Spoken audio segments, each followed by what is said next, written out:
out in the audience, just real quick, so everybody can see. So Chris Harden will be one of our speakers. Thank you, Chris. We have Adam Lewis from the Bay Area Host Committee. Adam, are you here or maybe outside? Just taking a peek, not here yet. And then we also have Roger Garcia from Zoll. Roger, taking a quick peek so people can see their face. Must be outside still. All right, so those are our three guests we're recognizing. They will be giving presentations later.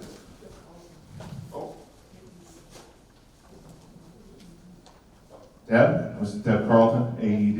We're trying to get something passed, correct? We're trying. We're trying, all right, that's with our legislature. All right. We're still working on a credentials report. No pressure, Jazz. All right, that's okay. So I'm going to, I'm going to move to item 5, which is the acceptance of the minutes of the previous AGM. The minutes are actually in your booklet. Do I have a motion to accept? Okay, so I have a first and I have a second. Let me just take my notes. Doing dual duty here. All right. All right. Is there any discussion? Is there any objection? All right, hearing no objection, the minutes from the previous AGM 2023, those have passed. And then, all right, and I just had the credential report come in. There are 22 votes for the credentials. That's important for our proposed bylaw changes. For item number 6, that's the reports. If you look in your booklet, toward the back, there is a QR code. I know, I look too old to even know what a QR code is, but fortunately I have children. So if you click on the QR code, there's actually an electronic or video report that covers our previous year. Thank you to the staff for putting that together. I saw a preview of that, it's really well done. Take a few minutes and watch that. So that will cover all the reports for 6. For 7, we do not have any unfinished business from the previous AGM. And then we move on to the next one, which is our item number 8, which are the proposed to change bylaws. So the bylaw changes, or proposed bylaw changes, are listed also in your booklet. Let's look through to get back to them. I had more dexterity than that, so I could use one hand. Here we are. So those are actually, kudos to whoever in our staff who did that. They're actually right exactly halfway through the book. I can tell from the staples. So we have 2 proposed bylaw changes. One is under 10-04 commissioner term, and then the other one is under 1101 regular meetings. If you are looking at the booklet, you can see that the change is really, we're just lining out in 1004 the reference to the district numbers.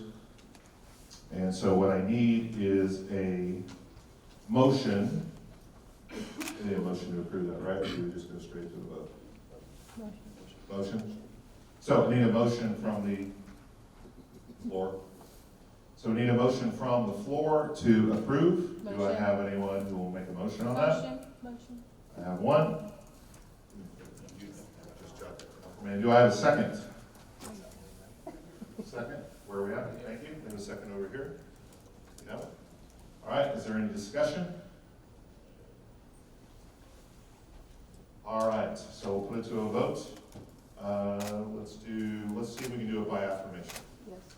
So, and the only people that can vote on this are the 22 when you've registered in. They have name tags, correct? Yeah. So only people with the name tag, right, where you've registered at the desk and representing one of our member organizations can vote. So I'm going to do it by affirmation, which just means I'm going to listen for an aye. So all those in favor of the first bylaw change to 1004, aye? Aye. All those opposed? All right, affirmation, that is approved, that's 1004. All right, so for 1101, that is for regular meetings, and this is a change. The current bylaw says there has to be at least 6, and so we're changing that to get a little bit more flexibility. So that's just a line out there, and also with the shall. So can I get a motion? Motion. Again, second? Can I get a second? I have a second here. You have that for me? Get that recorded? All right, is there any discussion? No, we'll try to do it by affirmation again. All those in favor of the motion to approve the change to 11:01, can I hear aye? Aye. All those opposed? None, motion carries. All right, thank you very much for that. And I'll get back to my agenda. All right, and then with that, I'm going to turn it back over to our president for new business. Okay. Yep. So there's no new business, so we're going to go into the good of the game. I'd like to start off by recognizing a young lady by the name of Shirley Thompson. She made the Hall of Fame, and she was such a good spirit for the game. So everybody raise their hand for Shirley. You know Shirley, if not, please. Yes? Yeah, there you go. Next, good of the game, I know the women's national team has a game next week. Is that correct? Tuesday, so that's awesome. Anybody else?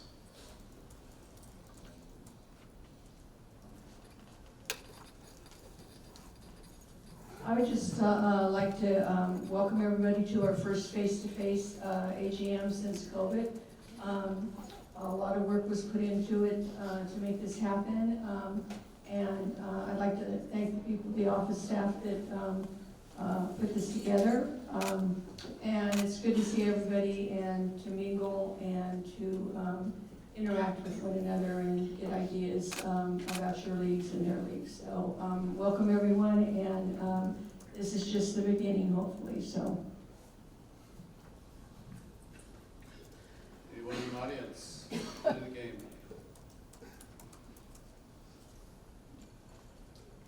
Anybody else have? All right. Well, with that said, we will call to adjourn the meeting. Can I have a motion? I'll second. All right. Thank you, everyone. Enjoy the rest of the day.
people out here. I would encourage you as much as you can, not only to do that, but to see games, whatever level they are. You have great opportunity the next 2.5 years between the Club World Championship and and what's that other one called? It's a big one. 2026, am I right? World something? Oh yeah, World Cup. So, but I will tell you, I saw a preview of ticket prices. I'd start saving your pennies now. They are not cheap. So, also, FIFA is looking for volunteers to work the World Cup. So if you're interested in doing that, and they're looking for every venue locally in the Bay Area, it's at where the 49ers play at Levi's, but they are looking for volunteers for every site. It also is for the Club World Championship. They're looking for volunteers. If anybody wants to travel to the south, they're desperate there for people. All right, there's a great lineup of speakers for the rest of the day. Oh, also, thank you to our vendors who were here to help. Hope you guys patronize them. I think I covered it. I'm looking at Marley now. Did I cover everything? Marley says I did. That means it's good. All right, thank you again for being here. Thank you for all you do for the kids. Very important. Really, really appreciate it. Thank you. There's no need for that. It wasn't that good. Trust me. You can say that. All right. Cool. Yeah.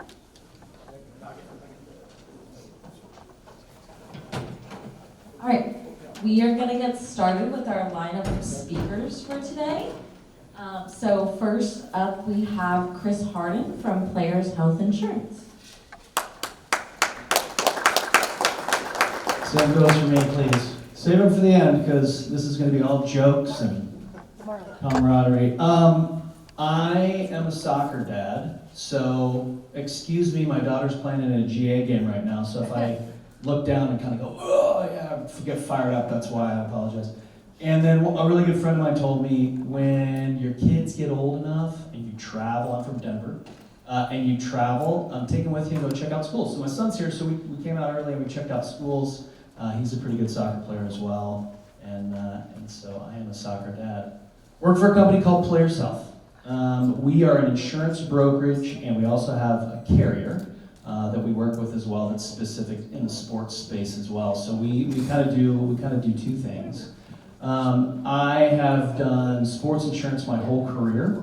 I came to Players Health because, next slide if you don't mind, because we are a mission-driven insurance brokerage, and I thought that was the craziest thing in the world. I was like, wait a second, there's a mission behind insurance. This is wild. And our mission is to create the safest, most accessible environments for athletes to play the sports they love.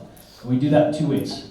We do it through the safety of insurance and purchasing the right insurance for your organization, specific to your organization, and building that puzzle. And then we use our athlete safety team. It's a risk management service that we have for all of our sports organizations that we work with. We only write sports insurance. We write all over the country, we write all over the world, and we have about 7 or 8 really awesome, from national governing body, safety people that work for us, that kind of work alongside all of our salespeople, and we do something different. We're able to paint a broader picture to the carrier with what we do on safety, and it starts with literally just looking through your guidelines, looking through your processes and procedures, and so on and so forth. And we do that differently than any other brokerage in the world. It's why I came here. Having kids in the industry, it's super important to me. We see a lot of coverages go missing, and 3 of them I'll just mention really quickly, and then I just want to get into something and kind of show you some misnomers of insurance and kind of explain 2 things that I think may be helpful for you with your leagues and clubs, and then also just a little bit more about the insurance product that Cal has for you. So if we can go ahead and move to that next slide, that'd be great. And so there's 2 key components of insurance, and 2 things that we see all the time. Of course, none of it is highlighted. It was highlighted to show you exactly what was different from your program, but I'll be able to explain it to you. It's all good. So there's 3 coverages that we see missing in insurance all the time. Assault and battery, which is a huge one. That's when you have a coach, that's when you have a parent, that's when you have referee, an umpire, anything in the sports world, and there's a fight and something comes of it, that is a real deal. I mean, I don't know how many times as a sports dad I walk up to even some of our own parents and say, hey, stop yelling at the referee, they're 14, give them some feedback, we're losing refs because of us. Like, we gotta stop doing this, right? It's such a huge, big difference in the world and in our sports space, and so it's something that I do all the time. So assault and battery is a really big coverage that we see missing a lot. We don't want that missing. It's not on the Cal policy. The hardest one we talk about, sexual abuse. That's not missing either. And I'll talk about limits here in a second. It's a really, really important coverage. And the third one's now we're seeing a lot, CTI, right? Neurodegenerative brain injury. We're seeing those 3 coverages off of policies, completely written off of policies right now, and it's not okay. It's something that we have to make sure we change, and you have to do your due diligence. And just know that that is not the case for your current policy for Cal North. We do have all these coverages. So what I did was, and you guys can ask as many questions as you like, and I apologize because I'm sure this is exactly what you wanted to talk about this morning is insurance, but I'll make it short and sweet. But what I did was, if you look here, I've got column 1, and you'll see these are right here are your basic limits. And when I say extended limits, that just means there's some sort of an umbrella or something going over it to extend the limits and make them larger. Cal North's right here. And then this is just another national program. So what I did was I took 2 national programs and sandwiched them around Cal North's insurance. And the reason I did that is because there are some really, really big differences. And one of the questions we get all the time, and you may know who the one over here is, you may know who this one is too, but what I wanted to mention is we get all the time, hey Chris, the insurance limits aren't as good as X. And I go, okay, well let's look at them. There's really one thing I want you to look at. You're right. If you look at this right here is a 2 million, 4 million, which is 2 million per occurrence, 4 million aggregate, right? Cal's is a 1.5. So yes, on the occurrence limit, it's $1 million less. But what you have to look at is you have to look at the excess policy to really get the total picture. So if you look at this program, it's got a 2.4 with a $3 million excess policy, right? So that goes over the current limits here. So the 2 turns into a 5, right? You can see it extended over here. This is the extended version. The 2 turns into a 5, and the 4 turns into a 7, right? That's great. It's an awesome insurance policy. I know exactly who it is. They're doing a great job. They have all the right coverages in place. But it's still not as good as what we have here. So right here we've got a 1 with a $5 million excess policy, so that 1 turns into a 6, which is better than the 5, right? Funny math here I'm doing for you. And then the 5 turns actually into a 10, right? So that's a huge jump in insurance. That's a big one. And the most important one for me is the one right here, which is the sexual abuse limit. So that's a 2.2. We have a 1.2. Right? So yeah, it looks like it might not be as good, but in the excess policy, we actually have another $1 million. So technically we have a 2.3, which is better than the one over here, okay? So this is something that we don't look at, and this is something that when you turn a certificate of insurance into a park and rec division, a school, whatever, they are just box checkers half the time, and they go, you know what, this isn't the right insurance. We don't. And sometimes you have to call, and you have to explain to them, hey, look, there's an excess. I see people going, yeah, we have this problem all the time. There's an excess policy in place, and that will take care of most of your issues, is if you just give them a call and you say, hey, we have an excess policy, you might have missed it, but it goes over all of our coverages. And we, by far, meet and exceed what you need, right? And if you have issues, Marley loves when I say this, call Marley, because he'll just ask me, which is fine. That's what we're here to do. We're here to help you guys with all this stuff. And as limits go up, we're seeing it across the country. As limits requirements go up from the school boards, we're going to have more and more questions, right? This is an interesting one too right here. So this one right here, this is a national program. So they write insurance all over the country, and they do multiple sports. So what they do is, and I'm not calling this cheating because it's not, it's actually a smart way to do it, they include higher limits in their underlying policy, which is your general liability policy, and they don't have an excess policy. So we get a lot of people go, hey Chris, this is way better. This is a 3.5. This is way better than what we have at Cal North. And I go, it's not. It just looks that way on a piece of paper when you don't factor in the excess policy. right? Which is extra coverage for every little line of coverage that you have here. So we're seeing these. So two things you guys can do, because you're going to get questions from school districts and so on and so forth. And I know it's a pain in the butt, but if you just call them 9 out of 10 times, you're going to actually get it approved, because it's just a box checker looking at limits. And they just don't know how to look at it, right? Could be an intern, could be somebody who's new at the organization. It happens all the time. And so I just wanted to point that out. And then what I'll do is I'll make sure when you have these slides, if you don't mind sending them to people, you can actually see it's highlighted. And you'll see this, this one's just lit up. The whole thing's highlighted because it's a better program in the end. It's better coverage in the end. It doesn't have exclusions that some of these others do. And it's awesome to see, honestly. And I know I'm an insurance broker, but it's awesome to see these programs that are really, really key and really good. So you guys have one of those. Questions that I brought up. Issues that you may be having as far as insurance that I can help with. If not, I did a really good job. Just to clarify, and maybe Marley can answer this better, I don't know. Our policy is for all CalNorth. It extends down through all of our affiliates, right? Yeah. So anybody who's affiliated with CalNorth is covered with this, and that's important for all of you to understand when you go back to your clubs and leagues. Yes, everyone who's affiliated or a member, whatever terminology you all use, actually, this is your insurance. This one right here. These two columns. Yep, that's correct. And my daughter's up 2-0. Yes? I was wondering, is there a time limit on the coverage? Okay, let's say someone gets hurt and they're still hurt, like suffering injuries like 3 years later. Do you guys cut them off at 3 years, or is it lifetime, or how is that now? No, that's so much gray area in insurance. This is actually a really great question. No.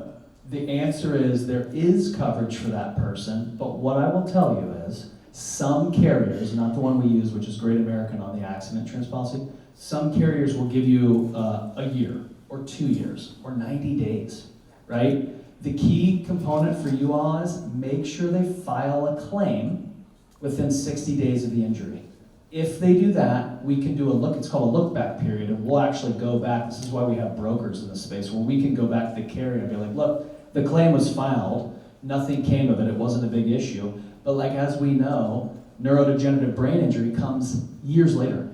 And we're starting to see those claims pop up and up and up. And sometimes they'll come back and say, no, you never filed a claim, but that's the key component, is just make sure they file a claim. You don't even have to really go through with the claim, as long as it's down on paper and we have it, you're good. Yep. Yes, sir. So, if I came in late and you've already answered, so I apologize. Can you review they say named insured, additional insured. It seems like if you ask for an additional insured, it takes longer to get the certificate. Can you, as long as the entity gets the certificate, the coverage is the same? That would be my first question. Yes and no. Yes, the coverage is going to be the same. No, the certificate holder might not be. So here, let me just talk through that real quick. So when you have, and these are called, all three of these are what are called associational or like governing body type insurance programs. So what they do is the named insured is Cal, right? It's CalNorth. That's the named insured. But when you get a certificate of insurance, down in the description of operations box, it will say something like this. This certificate is written on behalf of, and then it'll have your league, your club, or so-and-so. So you're actually an additional insured on the policy. If there were a claim, you would then become, and they don't say named insured, but since you're an additional insured on the policy, you're part of the policy, you would actually get coverage against whoever the claimant would be, right? And so if it's a school district or a park and rec division or a facility, you have coverage, but it is funky how it's listed. The named insured is CalNorth, you are basically an additional insured, and when you get a request from a certificate holder, as they call it, they're adding them, we are adding them as a named insured too, and all that means is if there's a claim, their insurance is secondary and ours is primary. Make sense? Yes.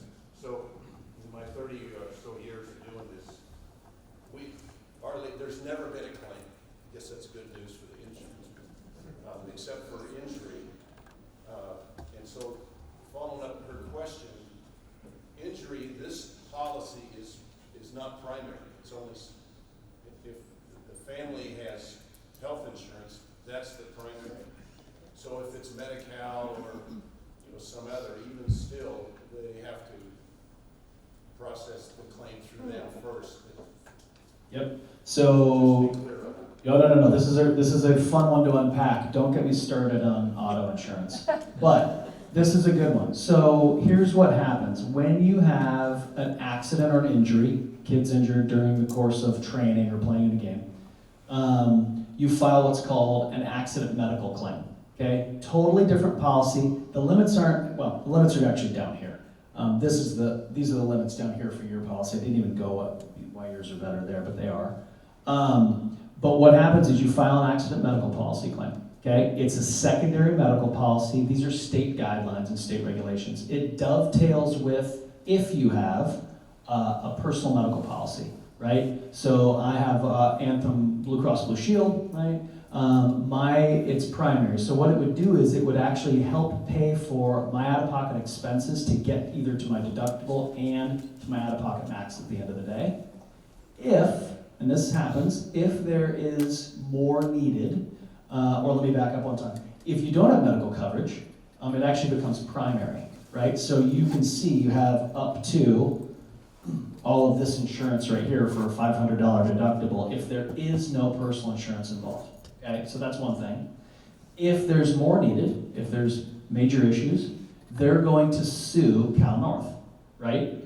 That becomes a bodily injury claim. If that happens, then we've got all our limits up here, up to $10 million with the excess policy for coverage. That doesn't happen all that often because we file an accident medical claim, and all national sports organizations have to have an accident medical policy these days. It's a requirement by the general liability carriers, because what it does is it keeps a lot of really bad bodily injury claims away from the general liability policy, because there's a little bit of coverage for them to get help. And it really, insurance, as a concept, is supposed to make you whole again, right? It's not supposed to pay you tons of money. It's supposed to make you back to here. If you were here when you started, it gets you back here when you're ending.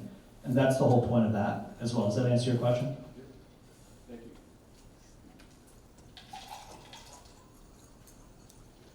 Any other questions? Thank you, guys. I really appreciate it. My flight was canceled at 6, so now it's at 4. So I'll be here for most of the day, but I'm gonna have to leave early a few minutes. But if you guys have any questions, feel free to reach out, come see me. And then Marley's got all he loves giving my info out, so he can send you all my info. I really appreciate the time.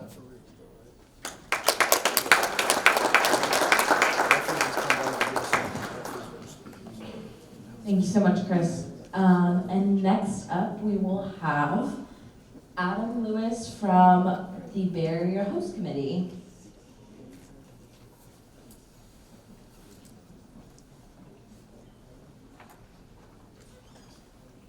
Hey, how are you? Good to see you.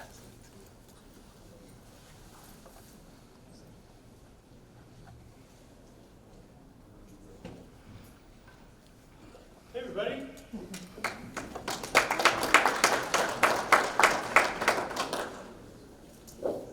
Wow, it feels so strangely powerful up here. Jeez.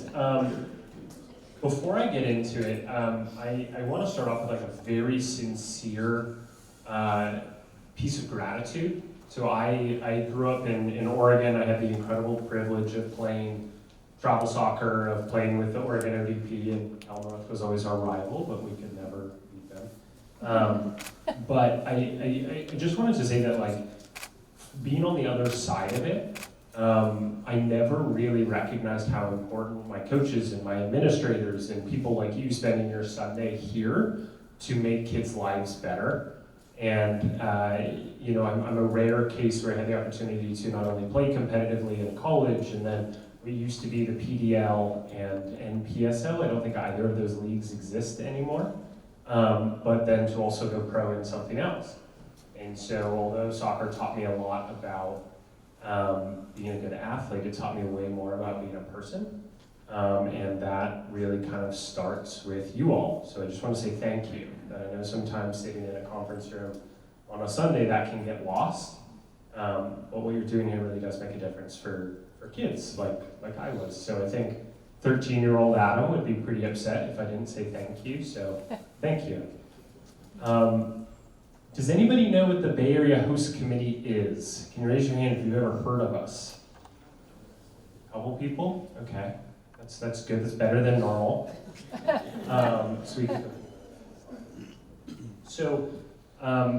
The Bay Area Host Committee is a 501c6 nonprofit as well as a 501c3 foundation with the sole mission of creating positive societal and economic impact through sport. We are the small nonprofit behind mega sporting events that come to this region. So think NBA All-Star, World Cup, Super Bowl, these massive culture-shaping events that have a ripple effect across the entirety of California, and especially here in Northern California. You can go ahead and go to the next slide. So you're going to see 2 slides with a lot of very small faces and very small logos. And the reason that I include these is to show the depth and the breadth of what we're trying to build here. Our board of directors comes from a few private enterprises, but the presidents of all of the major professional sports teams in the Bay. And the reason for this is to provide this collective effort where everyone subscribes to a singular idea. And that idea is that, again, I'm biased here, that Northern California and the Bay Area is the best place to play in the United States. Before this iteration of the Bay Area Host Committee was announced, that the Bay Area was ranked, I want to say 17th in Sports Business Journal's best places to do sports business in the country.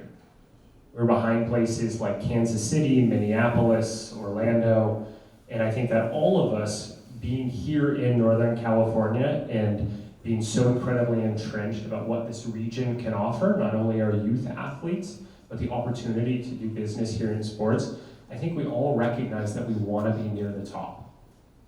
That 17th for an area with this sort of sporting history isn't where we want to hang our hat. And so in building this, we've been able to pull this really diverse group of folks. And that also exists in our advisory board. We've been able to pull people not only that are public leaders, that are professional athletes, but that are able to provide a perspective that we just don't have. And one of my favorite expressions is you don't know what you don't know. And these people help us point that out. You'll see some very familiar faces here like Hunter Pence, Zaza, Chris Wondolowski, Steve Young. These are all folks that are able to give us a perspective that we don't have. Next slide. This is the last one where you'll have floating heads, I promise. But this is really to show the intentional diversity that we're trying to build at this host committee. We have our entire executive suite is all led by women. We've been very intentional with the voices that we bring into the room and the ones that can represent the community. And this is something that we're very proud of and is very intentional for us. So next slide. So, over 18 months, starting last January, the Bay Area is going to be the epicenter of sports in the United States. And here I think that we can understand that just because events are happening in the Bay Area, there's a ripple effect that happens throughout the region. We will have hosted NBA All-Star Game, which happened last February, Super Bowl LX, so Super Bowl 60, as well as 6 games of the Men's World Cup. We're the only region in history to ever have the privilege of hosting a Super Bowl and a World Cup in the same year. We're not sure if that's ever going to happen again, but we're very happy to be the first. So again, you can go back one. That's okay. And these 3 events for us are just the start. It's kind of odd to say that the start of our journey is capping off with the largest event in human history, which will be the Men's World Cup. It's across 3 different countries, 16 different cities, an expanded field, and is really going to lay claim to an event that frankly has an order of magnitude that we can't comprehend yet. But we've tried. So you can go to the next one. And the impact that we think is going to come here is about $1.4 billion of economic development to the community. That's absolutely staggering. We expect about 500,000 visitors coming through the Bay Area, whether that's folks coming just to watch their team play in the Super Bowl or World Cup fans that are following their favorite teams across the 3-country tournament. We're anticipating 13,000 jobs being created as a result of these events, and I'll touch on some of our efforts in very intentional workforce development here towards the end. And I think regionally here, something to pay attention to is that we're expecting over 400,000 room nights to be occupied across the region. So these are not only folks, again, trying to get close to teams, but folks in transit from place to place that are going to be calling smaller communities in the Bay Area home. So how all of this works, who is the Bay Area Host Committee? How do we cooperate with the community and with the rights holders, and what do we have access to, what do we not have access to? So the governing bodies of the events bring these events to the Bay Area. They offer us a few different league assets, a few different pieces of exclusivity that then we can either sell to sponsors or generate community interest to then fulfill the bid obligations. And what I mean by that is every mega sporting event that comes to this region has a committee that has to bid on the event, has to sell it to the international community, and has to prove that this region can put it on.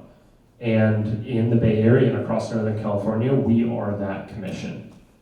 And then all of this we can't do without everything from the event venues to the local teams, city governments, transportation agencies, community organizations, and local fans.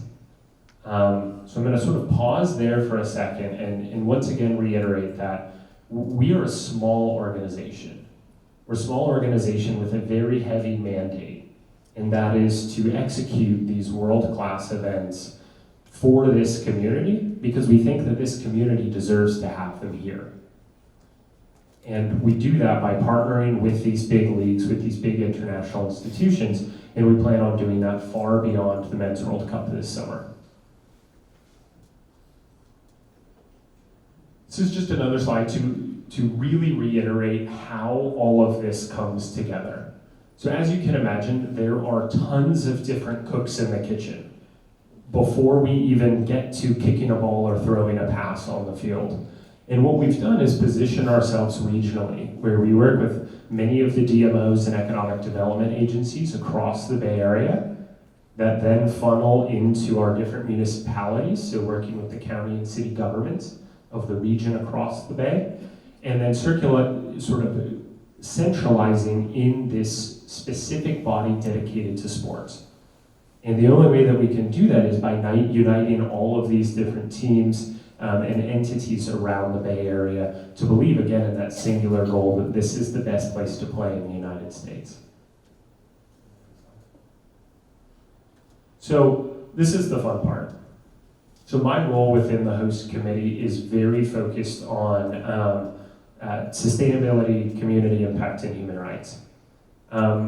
We have a firm belief that these mega sporting events have the opportunity to change lives, but it doesn't happen by mistake. It doesn't happen just because we have the events here that catalyzes societal change. We believe they have to be extremely intentional with what and why you do what you do. And again, our primary goal here is we exist for the pure intention of societal and economic impact through these big events. So frankly, our commitment to the Bay is huge. We found that the best position for us in the community is really tugging at the thread of being a champion for workforce development and equity, amplifying sports for all and sports for change, and cultivating green communities. Now, in terms of workforce development, I'm going to touch on that and cultivating green communities quickly here, and then we'll do a bit of a deeper dive into what I think most of you are going to be interested in this room, and that's access to sports. So for the first time ever through our Bridge to Work to program, we've gotten rights holders of these massive events to agree to local hiring cohorts so that economic development is staying here in the Bay Area. Everything from ticket takers to wayfinding employees are coming from the communities of the Bay, and then we are funding through an innovative partnership with Tipping Point Community and job training organizations from around the region to provide a pathway to family supporting jobs. So these temporary jobs, that is money in your pocket today, we're providing all of those people with educational opportunities and with a pathway toward economic stability. We've piloted this at NBA All-Star Game with 50 people. We'll be scaling to 350 for the Super Bowl, and then capping that off with about 100 to 150 for the FIFA World Cup. We've already seen other teams in other regions want to export this program and are still working through what the proof of concept looks like here. We've also just launched our supplier diversity program, which is very, very focused on making sure that money spent here stays here. For the Super Bowl, we've just launched Super Bowl LX Source with the NFL and the 49ers. We had over 1,000 regional businesses apply to be part of this program and are excited to announce the cohort this next week. And then just to touch briefly on our green communities pillar, I think that we all recognize how vulnerable the ecosystem here is in the Bay Area and across California. And that from a fan engagement standpoint, we see it as a duty to be able to engage fans in more sustainable habits, but then also lead with, frankly, with an internal mandate. That our events, anything that we host, we're looking to push the boundaries of what sustainable events look like. And now to, frankly, my favorite part of this, is our Sports for All and Sports for Change programs. So last week, or 2 weeks ago actually, at the Aspen Institute's Project Play Summit, which was here locally in Berkeley, we announced what is called Sports for All. So the host committee is committing to building 9 interconnected sports hubs throughout the Bay Area. That's at least 1 in each county. And the point of this is to not only provide safe space, but to provide ongoing programming for kids to play. These hubs will become interconnected to be able to bring the magic and the transformation of the World Cup and of the Super Bowl to communities and cities that aren't actually hosting the games. So in each one of these hubs, it begins with a community-led and owned sports space. This isn't exclusive to soccer. We're not going to put soccer in a community that's clamoring for basketball or lacrosse or field hockey, what have you. This is all done through community engagement and by listening to the needs of what that specific population wants and needs in their community. And it also comes with year-round free sport for development programming. So think your Soccer Without Borders, your America Scores programs.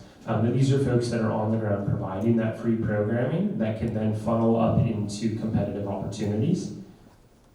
And the real intentionality behind that is I don't know if anyone has seen Field of Dreams, but that famous line of if you build it, they will come, just frankly doesn't exist in sports in the US, that if you build it, no one will show up and it will be used for something that it wasn't designed for.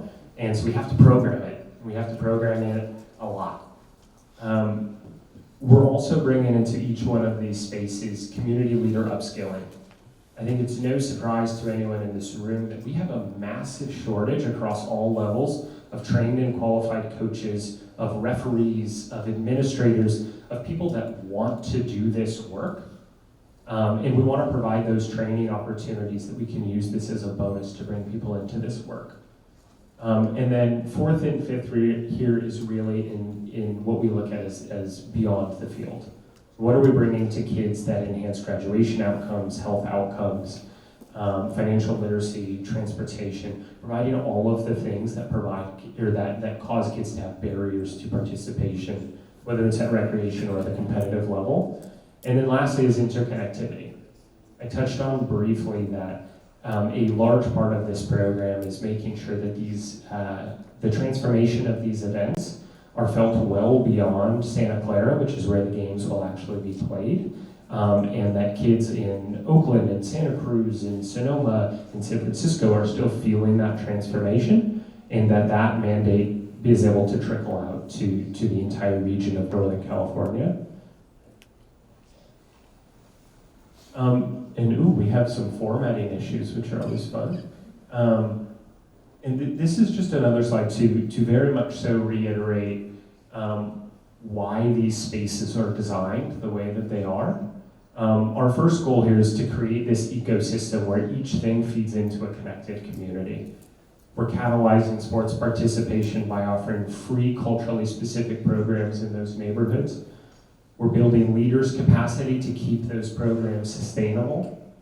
And lastly, we really have to co-develop and really reimagine what these community spaces look like. And this isn't just sort of plopping a field into a community because that's what we think is best. We're asking the community what they think is best and building something that is representative. So, you can go ahead and go to the next slide. I've kept this very short and sweet because I know that there's a lot of content today. And I'm hopeful that folks do have questions. So right now I want to say thank you again. We're thrilled to be able to represent Northern California and the Bay Area by bringing these large events to the region. Do folks have any questions? So thank you for giving us the big picture. My question is, during this last All-Star Games, what are the tasks that the Bay Area Host Committee accomplished or carried out? Yeah, so I'm just going to repeat the question so folks in the room can hear. So the question was about what are the tasks that we accomplished during the All-Star Game? I would say quite a few things. So first and foremost, I'll speak directly to some of the community impact that we had. I mentioned the Bridge to Work program, which is where for the first time in the history of the All-Star Game, we were able to negotiate local cohorts of temporary workers, in which provided economic bump, immediate money in your pocket for rent, for food. And these are all folks that are facing barriers to work, whether they're coming from reentry populations, those without access to education, immigrants and refugees, and then are actually funding them to find family-supporting jobs.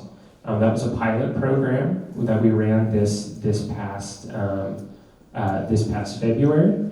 We were also able to see a different rhythm in terms of the weekend. We kicked things off with an event the Wednesday before All-Star, which attracted hundreds of people, and we were able to provide this local context as to what this game means. And lastly, what I will say is we still are waiting for economic data to come out of how many hotel rooms there were, what the bump was to local businesses. But we really look forward to sharing that when we have enough time to study it. It's a great question, though.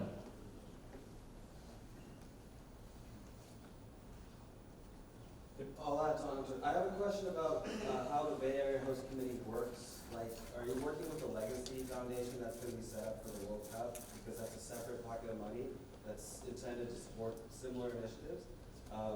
Or with the foundations or community impact efforts of the sports club that you mentioned there? Like, is it integrated programming, or are they funding? Like, how is the partnership developed among those different stakeholders? Yeah. So again, just to repeat the question for everyone in the room, I think there's sort of two parts, and correct me if I'm wrong here. Is the first one is how is the Bay Area Host Committee interacting with the Legacy Fund from the World Cup? And the second part of it was how are we working with pro teams, entities, community impact engagement that's already going on. So the Legacy Fund, just to give everyone a bit of background on that. So whenever FIFA hosts a World Cup in a given area, they dedicate a percentage of revenue from that World Cup into a Legacy Fund. For the '94 World Cup, that normally is centralized in U.S. soccer, and after '94, the competitive creation out of the World Cup was the MLS, which forever changed the soccer landscape here, as well as the U.S. Soccer Foundation. This year, if my understanding is correct, that funding is going to the U.S. Soccer Federation and is actually going to be managed by Soccer Forward, which is a new foundational arm of the federation. The short answer is yes, right? Like that legacy fund is something that we may be able to leverage prior to the games happening, but will certainly be an enduring effort of how we build access to soccer in this country, and in Canada and in Mexico in the years following. To your question about how we're aligning with the other teams, I would say that communication is daily. Is that there's a lot of amazing work going on in this community that we don't want to reinvent. I will say that there is a unique vantage point that we have from these mega events where a lot of the teams are focused on, at times, inter-team and inter-league collaborations. But our goal here is to leverage all of those community efforts and to take an event that's supposed to be temporary, meaning the All-Star Game, the Super Bowl, plop into one market and leave to another, and creating that longevity with those team relationships.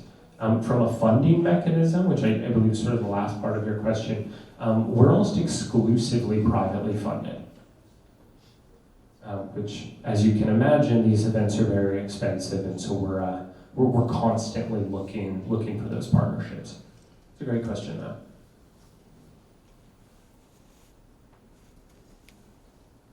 Okay, I know I didn't do that good of a job presenting. I'm sure there are more questions.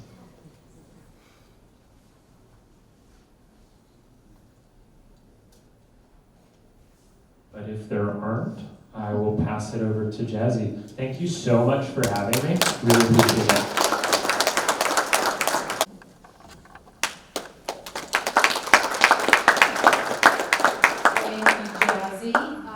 Thank you for having me. Let me just start by saying you have an amazing staff and amazing leadership. They work what seems like 24/7. And I know you all have different jobs. You know, Jazz to do soccer. So thank you all for being here. I'm going to talk to you about politics. Now I know we're all involved in politics, just in our own organizations. It's never ending, right? But I want to make sure you all know a few things. In 2024, the governor signed a bill that requires all coaches of all sports organizations to have access to an automated external defibrillator. AED is what we call it. The bill came and the law came as a result of the death of a young girl in a district close to here. She died. She was 10 years old. And as a result, legislation was passed to require coaches to have access to AEDs. Now, the requirement starts in 2027. Now, if you don't know the cost of an AED, I think we're going to talk about that later. They range from $1,000 to $2,000 each. So, what access means is anybody's question, right? You might be on a field that you don't have access to one. You may have one, but your opposing team doesn't have one. Really what it requires is every single one of your teams to carry with them an AED. So, for our organization, as an example, we're a very large organization just north of Sacramento. It's going to cost us $250,000.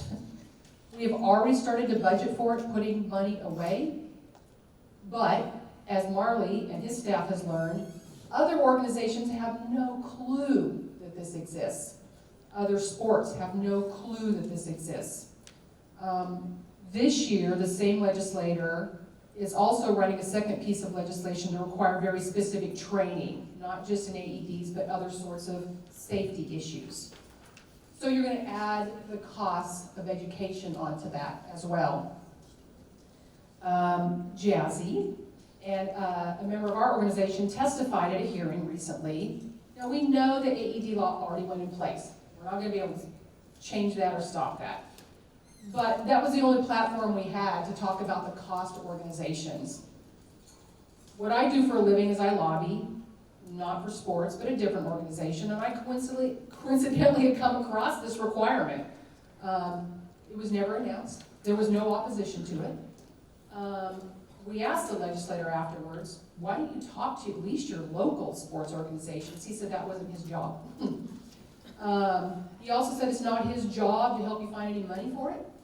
It is not his job to work with cities, counties, and park districts to help maybe put AEDs, because you can establish them at a park, in a sealed container. Not his job. So let's just say it wasn't helpful. I think the challenge for us going forward is there going to be any money for y'all, especially in low-income areas where we provide a lot of scholarships for kids. In other words, they play for free because they can't afford to play. But for those organizations who are not ready by 2027, you will probably have to increase your dues or your membership fees threefold just to pay for an AED. So that's what Jazzy's job was, to at least start the conversation with the legislature to make them understand this is not cheap. The legislator who passed this, Assemblymember Alanis, is in Merced and Stanislaus counties. Raise your hand if you're from those two counties. Ceres, Modesto, Livingston, Patterson, Turlock, Atwater. Can you say the name again? Assemblymember Alanis, a Republican out of Merced and Stanislaus counties. Yep, you probably haven't. Republicans don't hold many votes in our legislature. There's about 12 of them in the assembly, out of 80. So he was pretty happy that he got a bill. That's very unusual. What I'm going to do is potentially like to talk with those of you who operate in Merced and Stanislaus counties afterwards. We need to go see him. Jazzy and I talked to him afterwards. Doesn't care about the problem. Just doesn't care. I think there's one thing we might want to and could do is to have him move the effective date back at least 1 or 2 years. No one's going to be ready. In politics, the challenge with sports, we don't have a lobbyist. We don't have somebody that pays attention. I've been pulling bills for you this last year just to see what other kinds of bills could affect you. Here's one.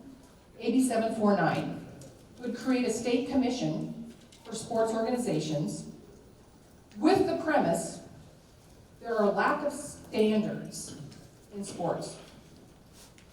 There are unregulated coaches and poorly trained coaches. Boo. And there are poorly run organizations. Big fat boo. We know that's not true, at least for soccer. We know that we are overseen by U.S. Soccer, the Olympic Committee, etc. The goal of this commission will be to require you to take a state-run education course. Guess what? That's going to be more money. And as Adam said earlier on the stage, you don't know what you don't know. Legislators are notorious for that. They don't know how well run you are. They don't know that you fall under a U.S.-run system. They don't know that you have coaches training. So I'm going to propose that y'all start thinking about what do we do about this. They also tried a couple years ago to outlaw any type of turf fields and to force you to rip them out in your community. Fortunately, the manufacturers were able and successfully to stop that, and they've changed the way the turf, at least the little, plastic, bubbles up out of that, and they're paying attention, but that would have been a huge cost to many of our communities. Even if we decided as an organization, and Elk Grove Soccer's ready, even if every single club put up $25 to $50 to hire a lobbyist to pay attention for us, to go to the legislature, especially on this new commission, to say, no, we don't need this. Maybe football does, but soccer does not. We already have a federally, a very good system. And now with 8310, that's the one that requires training, and the AED requirement, 801467, we need to find a way to either get funding or to help cities understand that they need to help us. So I think that is at least my education for you today. I know Marley has made the rounds and Jazzy has made the rounds to get everybody to start really focusing on what they're doing to sports, certainly in California, and what they're going to do to sports in California under this commission. Now granted, there may be something that's valuable from that, but to require and put more regulations on you when you're already doing something that's extremely valuable, I think we're gonna need to have a conversation with the legislator about that. So, that's my pitch for today, and I wanna thank you all for paying attention going forward. I know there's a lot of people not here, so we'll be calling you to talk about what this means for the state legislature and our action there. So, thank you very much. Any questions? Yes? They're putting this cost back on each of the organizations to have this equipment and to be trained properly. Where do the cities fall into this when we're renting the fields for the most part from them?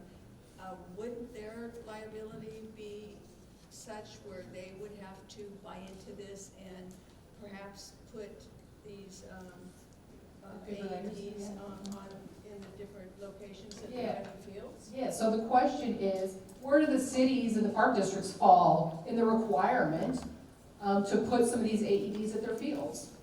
That was the pitch that Jazzy made when she testified before the legislature. Why just us? Because we know in the Bay Area, I've seen some of these AEDs on the field. You dial 911, you get a code to open the actual enclosed box. We know that those boxes are much more expensive, about $5,000 a piece. But overall, it would be cheaper, right, if we all pitched into a city or county. We've already started to talk with our park district there. And then the second part of that question is, what's their liability? I think what they're going to do is say you cannot use our parks unless you have an AED with you to release their liability, and they'll have the insurance requirements also and make sure you have one. That's not necessarily a bad idea if you're playing organizations that are not part of Cal North, right? I guarantee you they have no knowledge of this. They will come without an AED, so you better have one with you, and don't depend on the opposing team to have one with them. Now, in my 30 years involved in soccer, never had an incident, but it will take one, and the lawsuit will put you out of business. Your insurance company will probably require you to carry one with you, but for those who may not know about it, we shall see. So that's, and I don't know to what degree insurance costs will go up, but they're not going to cover you. I'm sure we can talk with our insurance representative today. If you don't have one with you, they're not going to cover you if you didn't follow the law. So that's going to be, I think, a huge consideration if you're not following the law. Yes, ma'am. In your research, have you found whether they're going to be okay with the home version of it, or it has to be the commercial one? Because online they're anywhere from $600 to $2,000, right? So we were looking at that as a club, like which one do we really need to get for the coaches? There is no set standard. Guess what? There'll be a buzz on that. You go buy one from Temu. They literally sell them. That's no joke. It's a couple $100, right? Good luck making it work, right? I think we're going to hear from a representative, but some of the best ones talk to you and tell you what to do. And part of their program is also about training you. But that's built into the cost. So the legislation, it was just for soccer. So like we share fields, we share with baseball. So are you in talks with other programs as well to see if maybe it's like a cost that everyone's going to be shared, or it's just soccer that's required? It's not. It applies to all sports. Okay. Anyone that has a coach and youth sports. But I know, again, as Marley's made the rounds, football doesn't know about it, baseball doesn't know about it, tennis doesn't know about it. None of them know about it. We coincidentally found out because I had been in the legislature and hearing what had just been signed. Otherwise, we would be in the dark too.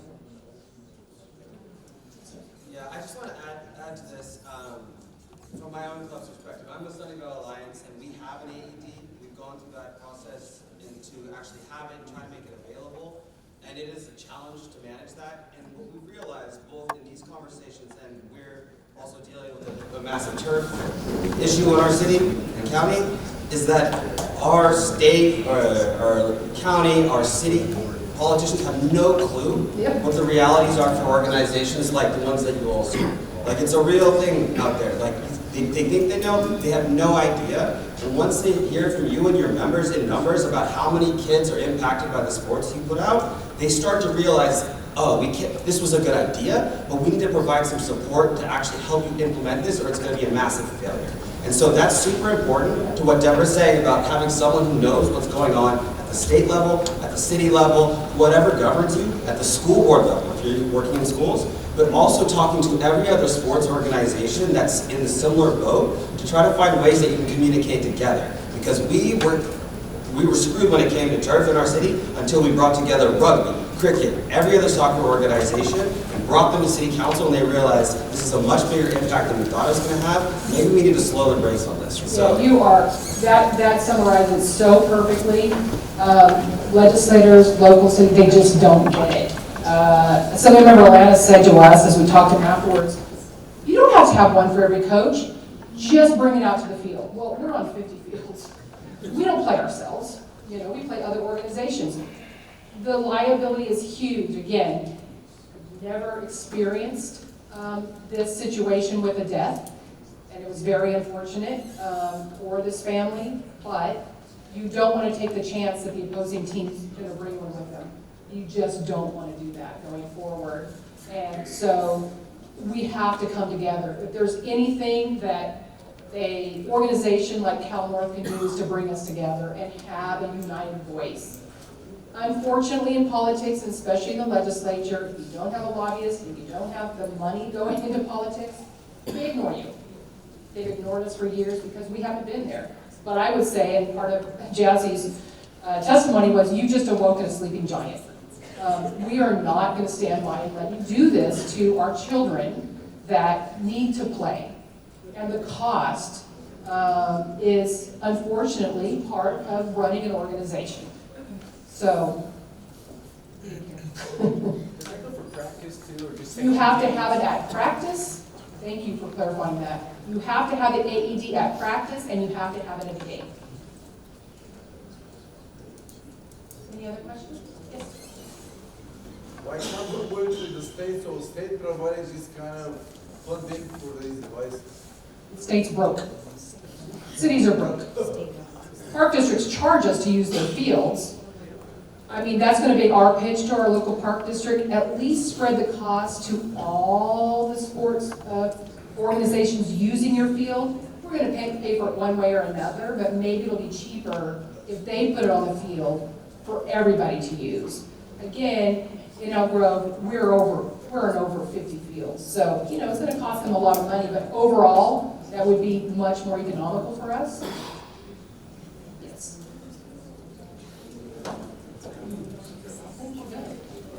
Thank you. Awesome. Thank you so much for our organizations. That's something that we're currently working on in preparation for this bill coming into effect. And so one of the companies that we have spoken to is Zoll. And so today we have Roger Garcia from Zoll here to speak a little bit more about educating on these devices and kind of what responsibilities you all will have.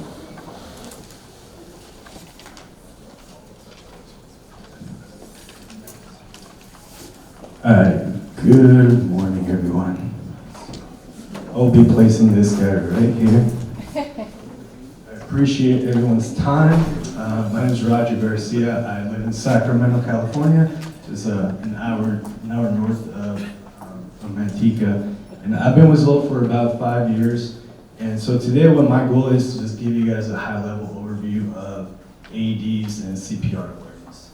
We'll touch a little bit on the responsibilities of an owner of an AED and what that will look like moving forward. So we'll we'll kick it off with some stats here.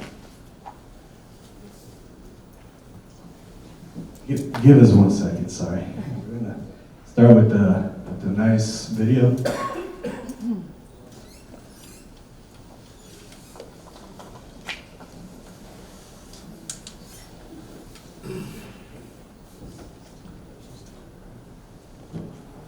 An AED helped save my life.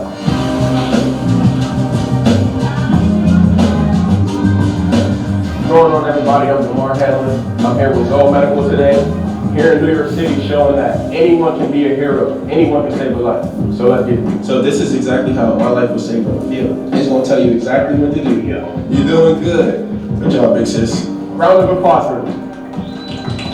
Have any of you ever used an AED before? I'm teamed up with my Zoll partners. They're an AED company, and just take 30 seconds to learn how to use one. Push harder. Stop CPR. Yes, ma'am. That exact same process saved my life. So sudden cardiac arrest is one of the lead causes in the death of youth athletes. Knowing how to use an AED is like having a superpower. Just push your own beat. It's pretty simple though. Switch.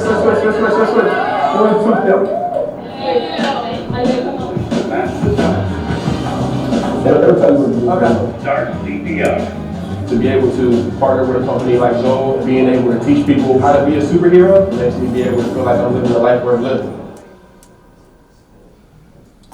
All right, so that is Damar Hamlin. So if you guys are familiar with his story, he had a sudden cardiac arrest on the field during NFL game against the Bengals a couple of years ago. One of the reasons we are seeing legislation change here recently, and exactly what Deborah touched on today, is because of Damar Hamlin. He is making a big push with Congress, and it's making waves across the country. So his passion has become empowering youth sports to have AEDs, and this is one of the big movements that he is actually making. I think just on a personal level, the intention is phenomenal, right? To have these fields to be safe, but I do understand there are some challenges on the funding side. So I'll be here after, hanging out at the front at the table. I'm here to answer any questions, but we are working with Cal North as closely as we can to provide the best pricing possible for this program. But I'll dive a bit into cardiac arrest and AEDs overall. So quick agenda here, some cardiac arrest facts. Why are AEDs important? Why is high quality CPR important? And I'll do a quick demonstration of the AED that I have here today so you guys are more familiar with what an AED does and what it looks like.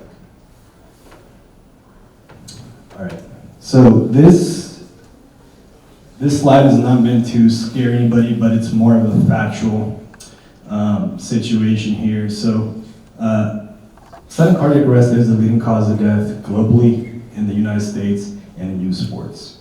Now, I've been doing this for 5 years, and there are many instances where an AED may not be deployed for ever, right?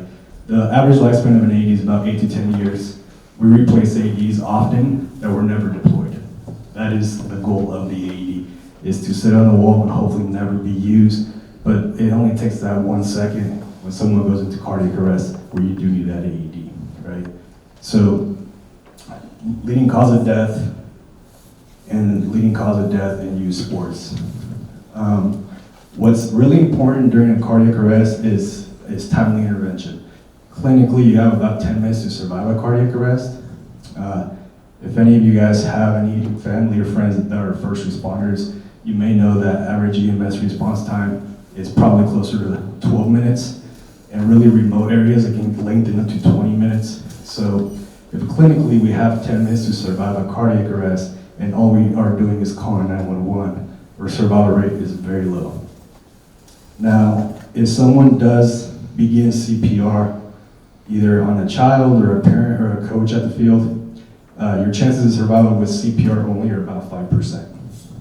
So CPR is a crucial component of a cardiac arrest, of a survival, but without the shock, that individual is never going to make it. So my goal here is to put in perspective the importance of the AED being readily available, because again, for every minute that passes, you're losing about 10% chance of survival.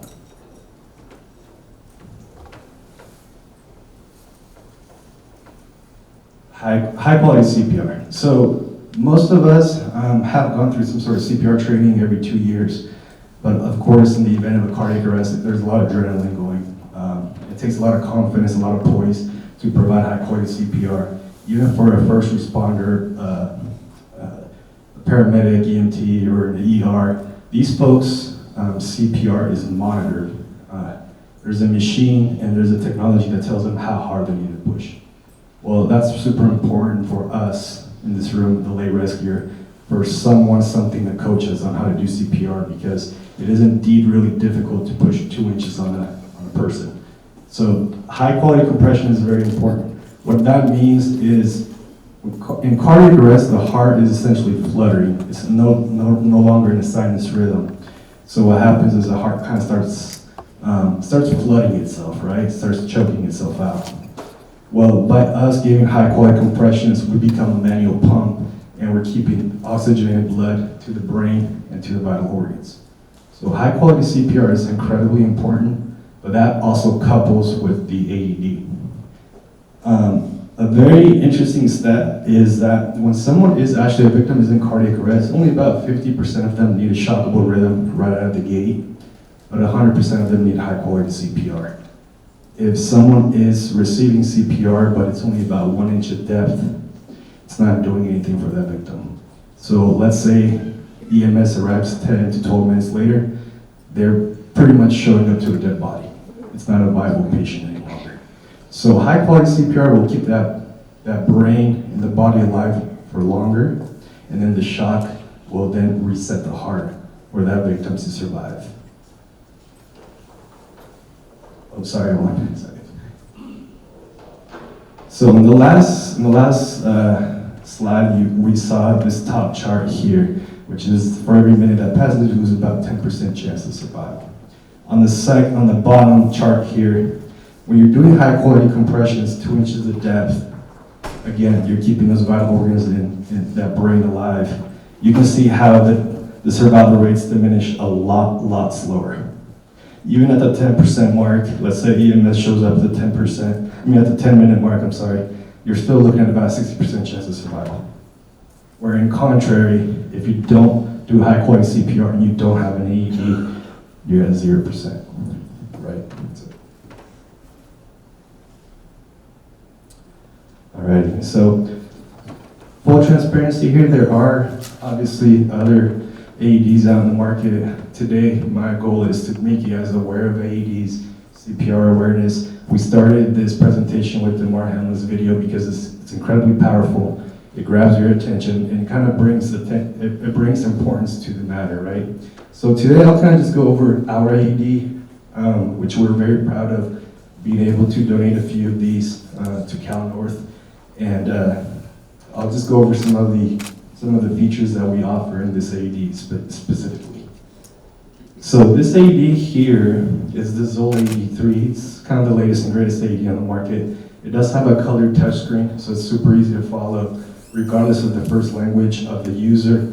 It's easy to follow the pictures, so that way it tells you step by step on how to do it. It has a very loud speaker, and also has text prompts. So you have a visual component, a text component, and an audio component, right? This is meant to be used by a lay rescuer. The Good Samaritan law does protect all of us, whether we're trained or untrained. Trained is that individual who's a first responder, or untrained, which I'm assuming most of us in this room are untrained responders. Good Samaritan law, as long as you're rendering emergency care in good faith, you are fully protected, you're not liable for any damages. So we always encourage people to act. Another really nice component of this AED is the built-in pediatric mode. There's a button here right in front. So if it's a victim that's 8 years or younger, you would push that button, and then it would change the energy, the shock being delivered, all of the graphics over to a child. Child patients are a little different than adult patients, but this is a fully integrated model with the pediatric mode built into it.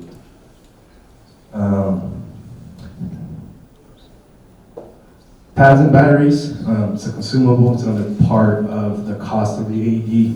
And full transparency, there is some ongoing maintenance. For ours, it's 5 years for the pads, 5 years for the battery. long-lasting consumables, so there's an upfront cost, of course, that we talked about a little earlier. With this AED for 5 years, there's not much you have to do unless you use the AED. If you do use the AED, you have to replace the pads. They're a one-time use, but hopefully there was obviously some good behind that use of the AED. This AED, as I alluded to, high-quality CPR, kind of the magic of this AED, the magic of what Zoll does. We're a defibrillator company. We work a lot with hospitals, with fire, EMS, and we try to provide that technology that's real-time CPR feedback. So this AED, if I was to do CPR on an individual and it's only 1 inch of depth, it's too shallow, correct? So this unit would actually tell me push harder. And there's a barometer that would move along with my compressions real time. And as I do achieve the 2 inches of depth, I would get a good compressions out of the AED. We see in post-event data, oftentimes, most people start about a 1 inch of depth, but once they hear the push harder, the real-time guidance, they get into the 2 inches of depth.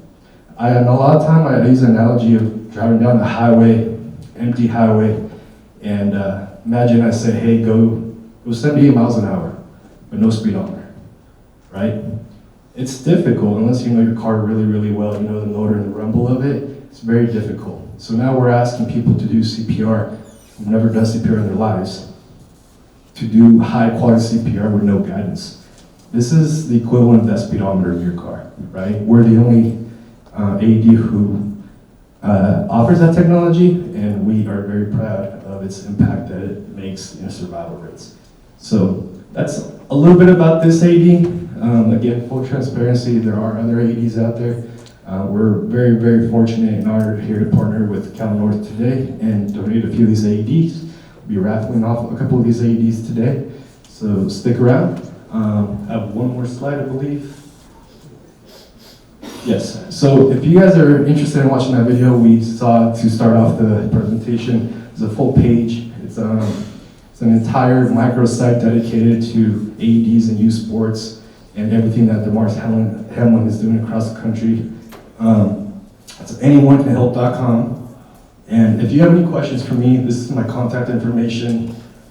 You guys are welcome to email me, and we can certainly discuss. I have a table out in the back, and I have business cards over there as well. But at this time, I'll open it up to, oh, sorry, I'll back up on one thing. I did want to touch on the responsibilities of an AED owner. So in California, it's actually pretty simple. This AED has an indicator here on the front. It's really difficult to see from this big room, but there's a little window here. It has a green check mark. Essentially what we're doing in California is we're checking that that AED has a green check mark. Most AEDs have some sort of green light, green check mark, red X, stop, go. We all get the green and the red, right? So what we're looking for is the indicator shows green.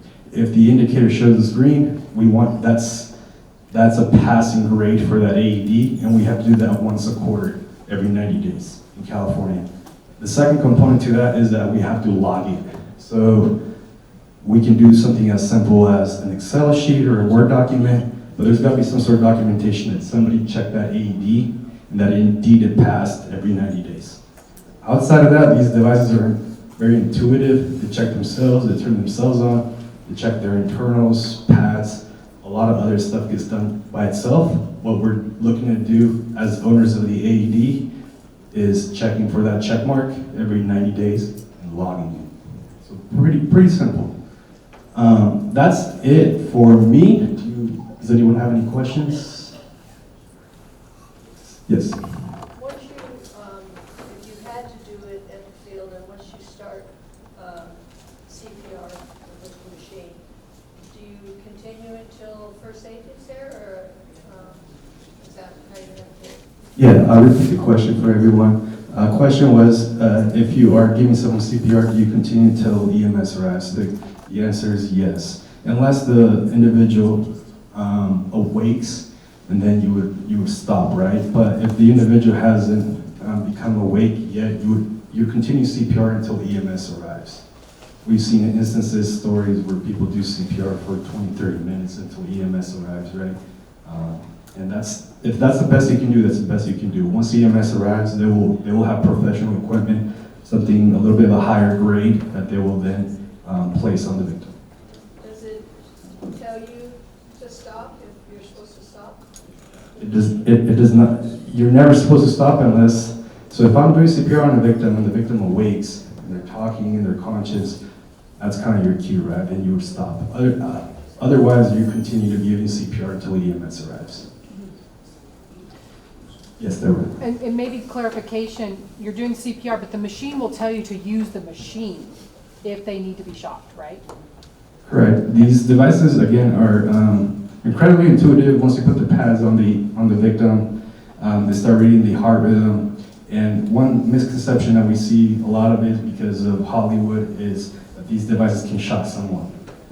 We can put this AED on however many people are here today, it will never deliver a shock. We're not in the shockable rhythm.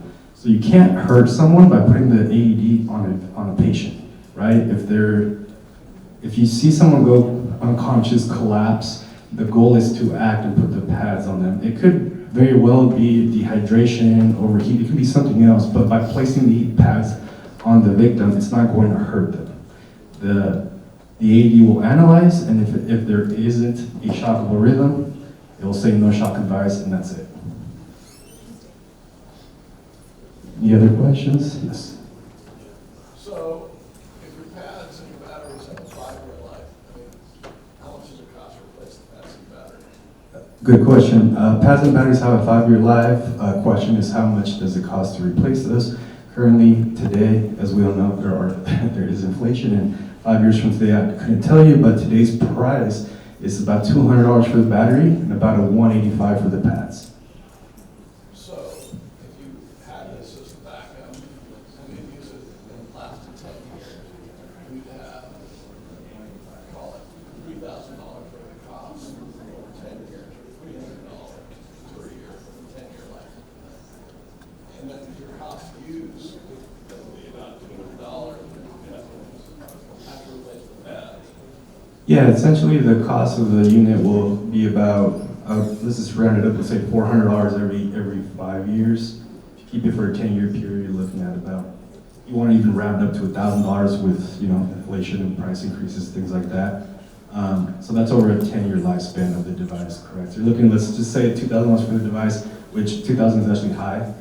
It's just an easy round number we can think of. Plus, let's say an easy round number of $1,000 for consumables. We're looking at about $3,000 for 10-year lifespan. It's not a bad way to look at it. It's not an annual investment we're making, and I'm sensitive to the fact that budgets are constrained, but it is about a 10-year lifespan. So, for our programs, for our budgets, we are looking at about $30 a player just to have the AED coach. Should we have to go that direction? Yeah, I mean, I'm not entirely sure how big the clubs are or any of that looks like, but I think that the upfront cost would be the initial obstacle, if any, because the unit will include the pads and batteries. It's just an all-in cost. The pads and batteries are 5 years down the road. Of course, need to be thought about down the road, but not initially, not right out of the gate. You don't want to buy pads and batteries because they expire. You want to buy them when they're due. Is it fair to assume a device like this is going to have a 10-year life? Absolutely. Yes. Oh, sorry, I have to repeat the question. He asking, will this have a 10-year lifespan or potentially 15, 20 years? If properly maintained, you can go beyond the 10 years. We have seen them go beyond the 10 years. Just like anything else nowadays, technology advances. Phones, laptops, right, after a certain period of time, they continue to work, but you're not getting the max performance out of them. Same thing with the medical device. The internals of this device are not too much different than what we have in our laptops. So they do eventually get old and don't perform as well. So that's why we say about the average lifespan is about 10 years. But we have seen people go beyond that. Do you warranty it? We warranty for 8. Our warranty, manufacturer warranty is 8 years. Good question. That's this device, just very specific. Everyone else is, I've seen this, some manufacturer warranties are as short as 5 years. 8 years is the longest. This is the longest manufacturer warranty of any device in the market is 8 years. Any other questions in the center? Sorry, did you say the initial cost is $3,000? No.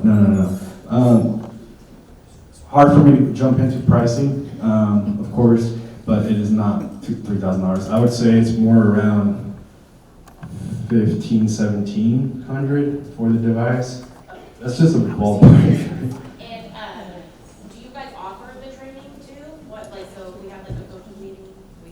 Yeah, we're working very closely with Jazz, and Jazz is doing a lot of hard work and talking to different folks, different vendors and such. We're very conscious of that, but to answer your question short, yes, we offer all of it. We offer the entire product, or you can take as much or as little as you like, but yes. Any other questions? Yes. Can they be refurbished after 10 years to save on costs, or replacing them? Refurbished essentially would mean just adding, getting a fresh set of pads and batteries. There are some calibration tests that you can do. Those are difficult to come by. There's not a lot of techs out in the market that do that any longer. To answer your question, yes. I don't know how much that costs, what it would look like. We're an FDA medical device company. We don't touch refurbished units because we can't warranty them, but there are other third-party vendors out there that could perhaps do that. I just don't, I'm not very well versed in that category because we can't touch it. Any other questions? Your 90-day checklist, Mhm. it sounds a lot like a monthly fire Correct. extinguisher inspection, right? Is that Yes. for your warranty and liability, or what is that for? That's California legislation. And actually California legislation is the most lenient. Everywhere else in the country, it's every 30 days. As a manufacturer, I would still recommend checking it every 30 days, but by law, you have to check it every 90. And you said it very well. I say it all the time too. It's just like the fire extinguisher, right? You just want to make sure it looks in proper working condition, and you want to lock it. That somebody put eyes on that device. But outside of that, every 90 days in California, it's California legislation. In reality, is if something was to happen, the device, or there's an issue or a situation, someone doesn't make it, you want to have that documentation there ready to go, saying that the device was indeed in working condition. Yes. One of the facilities I'm very familiar with is a Citgo facility. I mean, if you were doing it on a facility-based basis, how many AEDs would you recommend for field? If you're on field 1 and it's down in the restroom by field 6, it's going to take a while to get somebody down there. Great question. If example here is there's a facility with 6 fields, how many AEDs would you require for a 6-field complex? Let's say the golden rule is 3 minutes of accessibility to the device. 3 minutes, right? So if we think about it, especially on the soccer field, I can imagine someone could probably sprint to that AED pretty quickly. I've seen some soccer complexes with just 1 AED kind of at the snack bar or restrooms. But that is, to be compliant, it is going to be 1 AED. Now, if there's an opportunity for more, you can place more if it's a huge facility. But the golden rule placed by American Heart Association is having the AED on the victim within 3 minutes. So you want to be able to get to the AED and back to the victim in 3 minutes, because that's when your probability of survival is at the highest.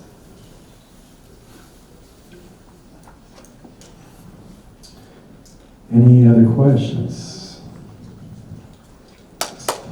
How do you argue people who don't want AEDs and people who don't? I know one case where there was an AED at a site, and the site holder, the battery was dead, the site holder didn't want to get it. Question is, how do you decide if you would like the AED? Is that fair? Or? How do you convince somebody who has one to keep it? How do you convince someone who has an AED to keep the AED? I think a lot of it comes back to legislation and compliance, right? So there are a lot of folks out there that aren't required to have ADs who have AD because it's the right thing to do. They had an event, they're, like let's say this huge lot or this huge resort here, they have a ton of ADs here because they're required by law to have them. But there are a lot of other facilities like a manufacturing plant, for example, who are not technically required because maybe if they're under 100 people, but they have them because they're safety conscious or they had an employee die on site or they had an employee who has heart issues. So a lot of it is a bit of legislation compliance, some of it is moral, right? It's the right thing to do, or I think it's difficult to understand the cost of it if you've never been around someone or a victim, or known a family of a victim, but it does take just a second for something like this to happen. And unfortunately, post-COVID, we're seeing a ton more cardiac arrests among youth sports, and I think that's the reason why this got pushed. Yes. So the pads only can be used one time? Correct, yeah, the pads are one-time use. There's a water-based adhesive, so once it adheres to the skin, it's no longer usable. That's how you conduct the electricity is with the water-based gel, so it is a one-time use. Now, is there a price adjustment if we need to repurchase these pads since we already have the product, or is? Yeah. Yeah. Yeah, so I mean, I know this is a large scale, and so of course we are working, and if we're fortunate enough to be selected to be the vendor of choice, we definitely will work out a much better pricing than normal. It's a little bit too early in the game for us to know those exact numbers, but to answer your question, yes, there will be preferred pricing with whomever you guys go with. Okay, the last question. I think we're out of time, or if there aren't any other questions. Thank you guys for your time. This is part of the news for everybody, but I'll be hanging out if anyone else has other questions. I appreciate everyone's time. Thank you.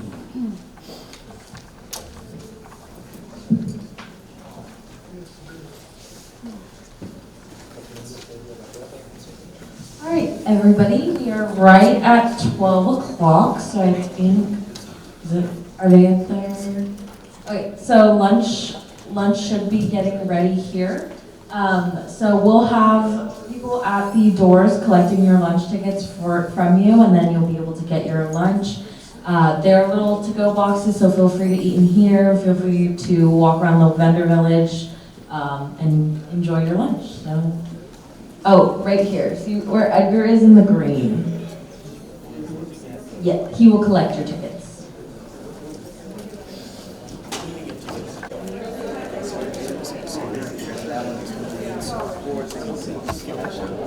Good afternoon, everyone. I'll keep this very short so that we can get to the business of the AGM. My name is William Cameron, and I'm the Senior Director of Sales at Gosport. I've been with the company for 15 years, so if you've worked with me over those years and you want to introduce yourself, feel free to come say hi. We'll be here for the rest of the afternoon. As a sponsor of the AGM, I just wanted to take a minute and say a big thank you to the entire Cal North membership from us at Gosport, including my colleagues Robbie, Blake, and Pablo, who are in the back as well. So if you've worked with them, again, feel free to introduce yourself. A special thanks to Marley and his team for putting on a great event. And I know Jazzy, everyone's done a great job. So really, round of applause to the Cal North. I've been to over 100 AGMs personally, and this is extremely well represented. Like, this is a very full room, and I know many years not having one, this is a success. So thank you all for taking your time on a Sunday to be out here. At Gosport, we're incredibly proud to be partnered with such a dedicated organization, from the players, coaches, to the volunteers, the referees, the administrators, and families who make it all happen. Your love for the game and the commitment to the community really makes a difference. Soccer in Northern California has a strong footprint, and that's thanks to all of you.